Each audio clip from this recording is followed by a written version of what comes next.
সাবেক প্রধান নির্বাচন কমিশনার সিএসি নুরুল হুদাকে গ্রেপ্তারের সময় রাজধানীর উত্তরায় মব সৃষ্টি, বিশৃঙ্খল পরিস্থিতি ও অভিযুক্তকে শারীরিকভাবে লাঞ্ছিত করার বিষয়টি সরকারের নজরে এসেছে। এর প্রেক্ষিতে সরকার স্পষ্ট জানিয়েছে, এই ধরনের বেআইনি কর্মকাণ্ডে জড়িতদের বিরুদ্ধে কঠোর ব্যবস্থা নেওয়া হবে।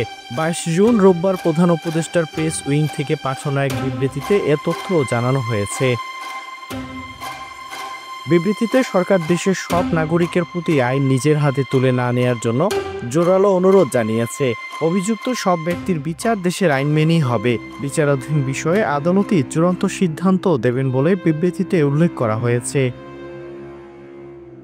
বিবৃতিতে আরও বলা হয়েছে, অভিযুক্ত ব্যক্তির উপর আক্রমণ ও তাকে শারীরিকভাবে লাঞ্ছিত করা সম্পূর্ণ বেআইনি, আইনের শাসনের পরিপন্থী এবং একটি ফৌজদারি অপরাধ।